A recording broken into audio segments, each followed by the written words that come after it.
Hello viewers, আসসালামু আলাইকুম। আমি আজাদ খান আছি টিপাটেক থেকে। আজকে আপনাদের জন্য স্পেশাল একটা ভিডিও নিয়ে আসছি। বলতে পারেন এটা একটা আনকমন ভিডিও, যে ভিডিও আপনারা পূর্বে কখনো হয়তো বা দেখেন নাই। দেখেন, একটা nothing phone 3A pro real user experience. এই ফোনটা আমার সাথে ভাই আছে, ইরফাত ভাই। সে চালায় এই ফোনটা সম্পর্কে বিস্তারিত তার কাছ থেকে আসলে জেনে নিব যে এই ফোনটা সে কোথা থেকে কিনছে, কিভাবে কিনছে, বা এই ফোনটা আসলে ইউজ করে সে কেমন মজা পাচ্ছে। আর সর্বশেষ হচ্ছে এই ফোনটা আসলে আপনারা কিনবেন কিনা, কারণ তার কাছ থেকে শুনলে আপনারা বুঝতে পারবেন যে মোবাইলটা সম্পর্কে আসলে প্রকৃত তথ্য। কারণ আমরা যখন রিভিউ দিই, রিভিউতে অনেক ভালো মন্দ আমাদেরকে বলতে হয়, কিন্তু উনি যে ফোনটা ইউজ করছে সেটা কিন্তু আপনাদেরকে মিথ্যা বলবে না, তার সঠিক তথ্যটাই আপনাদের সামনে প্রকাশ করবে। চলুন তাহলে আজকের ভিডিওটা শুরু করি। আর ভিডিওটা না টেনে সম্পূর্ণ দেখুন। চ্যানেলটা সাবস্ক্রাইব না করা থাকলে চ্যানেলটা সাবস্ক্রাইব করে দিবেন। ওকে, তো রেহাত ভাই কেমন আছেন? জি ভাই, আলহামদুলিল্লাহ ভালো। আপনি ভালো আছেন? জি ভাই, আলহামদুলিল্লাহ আমিও ভালো আছি। তো আজকে আমার ভিউয়ারদের সামনে আপনাদেরকে নিয়ে আসলাম। আপনার এই ফোনটা কি ফোন ভাই? ভাই আমার ফোন হলো নাথিং 3A প্রো। আচ্ছা, নাথিং 3A প্রো। এই মোবাইলটা ভাই কতদিন আগে কিনছেন? ভাই কিনছি আজকে 2 মাস হইলো। 2 মাস হয়ে গেছে, তো অনেক দিন, প্রায় 2 মাস ধরে ফোনটা ইউজ করতেছেন। অবশ্যই ফোনের ভালো মন্দ দিক অলরেডি আপনার জানা হয়ে গেছে। জি অবশ্যই। ফোনটা কোথা থেকে নিয়েছিলেন? ফোনটা কিনেছিলাম হইলো যমুনা ফিউচার পার্ক থেকে। যমুনা ফিউচার পার্ক থেকে, না? আচ্ছা ভাই, আপনি একটু ওইদিকে ঘুরে আমার ভিউয়ারদের দিকে একটু ঘুরে কথা বলেন, হ্যাঁ, তাহলে তাদের বুঝতে সুবিধা হবে ফোনটা সম্পর্কে, তারা কি করতে যারা পারবে। এই ফোনটা কিনতে যাচ্ছেন তাদের জন্য কিছু কথা বলি। প্রথমত, ফোনটা ব্যাটারি ব্যাকআপ মোটামুটি আমার কাছে ব্যাটারি ব্যাকআপটা ভালো লাগছে। এটা 8 থেকে 8.5 ঘন্টা পর্যন্ত ব্যাকআপ দেয়। আর দ্বিতীয়ত হইলো এর ডিসপ্লে, সুপার অ্যামোলেড ডিসপ্লে। ওর একদম ওয়াও, যার ভিডিও দেখতে একদম অসাধারণ। আর এর আরেকটা ফিচার হইলো এর লাইটিংটা অনেক সুন্দর, আপনাদেরকে আমি দেখাই। সুন্দরভাবে দেখা যাচ্ছে, বেশি না বাদাই। আচ্ছা, এই যে লাইট, এটা তো মানে প্রথম প্রথম ভাল লাগে, মানে দেখা গেছে কেনার পরে হয়তো বা আপনার কাছে ভাল লাগছে যে লাইটটা খুব সুন্দর। এখনো কি মানে আগের মতো যে ফিলিংসটা ছিল, এখনো কি ওইরকম ফিলিংস আছে? এখন আমি বলতে চাই যে এই লাইটটা আমার হইলো সবসময় প্রয়োজন পড়ে না। আমি প্রয়োজন মতো অন করে নেই, আবার অফ করে দেই। এটা একটা অপশন আছে অফ করা অন করার মতো। আপনারা যে কোনো সময় চাইলে অন করে পারতেন, আবার অফ করতে পারতেন। এটা ম্যাটার না। আর এর ক্যামেরার বিষয় যদি বলতে চাই, হইলো আপনার ক্যামেরা 30 FPS যদি ভিডিও করি মোটামুটি চলে, 60 FPS একদম করা। ক্যামেরার স্টিল ফটোতে, ভিডিও তো বললেন ঠিক আছে, ভিডিও খুব ভালো করা যায়, হুম। স্টিল ফটোটা কেমন, মানে দিনের বেলা বা রাতের বেলা? নাইট মোডে যদি ফটো উঠাই, তো এটা যদি আমি রিভিউ করতে যাই 10:8। আর যদি দিনের বেলায় কোনো ফটো উঠা যায় পোর্ট্রেট মোডে, একদম 10:10।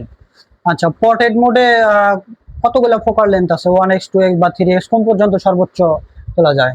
আর 5x পর্যন্ত। আচ্ছা, 5x 5x পর্যন্ত, না? পর্যন্ত পোর্ট্রেটে ভিডিও ফটো করা যায়। আচ্ছা, দুইটাই হয়। পোর্ট্রেট মোডটা কেমন যদি ডিএসএলআর এর সাথে কম্পেয়ার করেন, তাহলে মানে কত দিবেন? ডিএসএলআর এর বিষয়ে কত দিবেন, আর আপনার যে ফোন এটার বিষয়ে কত দিবেন? ডিএসএলআর তো ডিএসএলআর, এর সাথে ফোনের কম্পেয়ার তো একটু কমই হয় সাধারণত। আর এটা নতুন আসছে যেহেতু মার্কেটে, সে তো ডিএসএলআর এর সাথে টক্কর দেওয়ার মতোই ধরতে গেলে। আমি আমার ফোনকে 10-এ ডিএসএলআর এর মধ্যে দেবো 8, কারণ ডিএসএলআর এর থেকে একটু কম দেয়। সিনেমাটিক মোডে কি ভিডিও করা যায়, পোর্ট্রেট মোড যেটাকে বলে? এই ফোনে সিনেমেটিক মুড বলতে কিছু নাই, তবে ভিডিও করলে এর পিছনে হালকা পাতলা কিছু পটেট ধরে, সবসময় থাকে না, কিছু কিছু জায়গায় হয়। সেক্ষেত্রে ক্লোজ থেকে আর কি এটা নিতে হয়, তাই না? হ্যাঁ, ফ্রেমটা ক্লোজ থেকে নিলে একটু বেশি দেখা যায়, পিছনে দূর থেকে ব্যাকগ্রাউন্ড নিলে হয়। একটু কম দেখা যায়। আচ্ছা, তার মানে ফাংশন ভাবে ওইভাবে আর কি ডিএসএলআর মোডটা দেওয়া নাই, যেটা আইফোনে দেওয়া থাকে বা অন্য অন্য না এখনকার না না, ফোনে এভাবে দেয় না এতে। যেমন স্যামসাং এ আছে, অ্যাপেলে আছে, কিন্তু এই ফোনে এতটা দেয় নাই আর কি। তাহলে এটা তো একটা ডিসঅ্যাডভান্টেজ, যেটা কি আপনার কাছে ভালো লাগে নাকি ভালো লাগে না? কারণ অনেকেই তো এই ফিচারসটা আসলে চায়। তবে আমি এটা বলতে পারি, যারা স্যামসাং ইউজার অথবা অ্যাপেল ইউজার, তাদের জন্য এই ফোনটা না।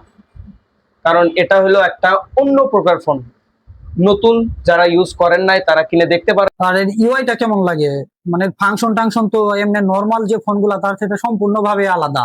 টোটালি আলাদা। এটাতে অ্যান্ড্রয়েড বলেন, অ্যাপেল বলেন, এই যে কোনো নোটিফিকেশন বার সবকিছু আলাদা। আর এটা নিউ, মানে নিউ, টোটালি নিউ। আচ্ছা। তো এই ফোনটা তো আপনি ব্র্যান্ড নিউ কিনছিলেন না? হ্যাঁ ভাই, ব্র্যান্ড নিউ কিনছিলাম। যখন কিনছিলেন কত টাকা দিয়ে কিনছিলেন? আমি যখন কিনছিলাম ফোনটার দাম ছিল হইলো 46,000, আর চার্জার আমাকে এক্সট্রা ভাবে কিনতে হয়েছে।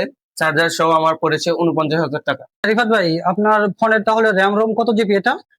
12 জিবি 256 জিবি, আর হইলো গ্লোবাল ভ্যারিয়েন্ট। আচ্ছা আচ্ছা, তাহলে এটা চাইনিজ ভেরিয়েন্ট না।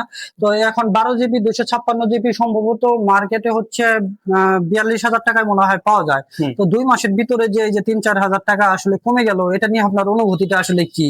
এটা নিয়ে অনুভূতি বলতে আমি একটু অন্যরকম। আমার নতুন নতুন জিনিস কিনতে একটু ভালো লাগে, মানে আচ্ছা। নতুন বের হয়েছে আর আমি এটা সাথে সাথে নিয়ে নিছি। এই জন্য আমি বলবো আমার কাছে এটা ভালো লাগছে। এখন আপনারা যদি এখন কিনতে পারেন সমস্যা নাই এটা। ওভারঅল যদি আপনার এই ফোনের আমি আহ, মনে করেন একটা দুইটা খারাপ দিক বলতে বলি, হুম। তাহলে সেটা আপনি কি বলবেন?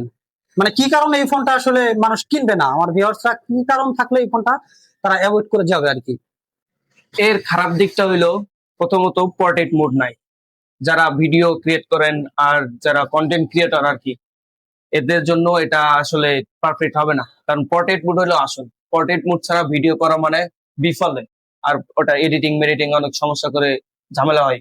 আর দ্বিতীয়ত হলো আপনার এই যে ডিজাইনটা অনেকেরই হয়তো বা নাও ভালো লাগতে পারে, এটা কি কারণ হতে পারে? ডিজাইনটা ঠিক আছে মোটামুটি, তবে ক্যামেরার যে সিস্টেমটা এটা উপরে এত বড় না দিলেও চলতো।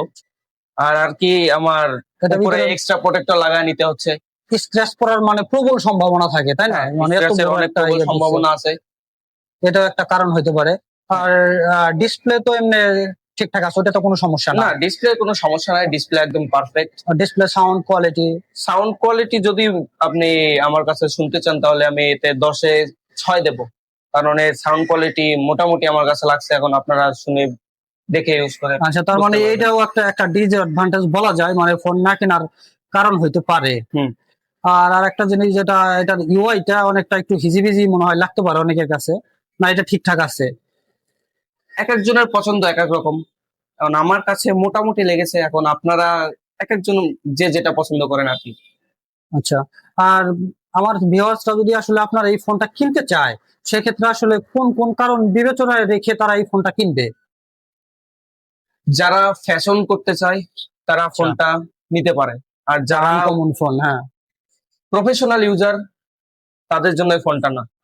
আর যারা ওয়ার্কার তাদের জন্য এই ফোনটা না, কারণ ফোনটা অনেক ওয়েট আছে, মোটামুটি ভালো ওয়েট আর একটু মোটা।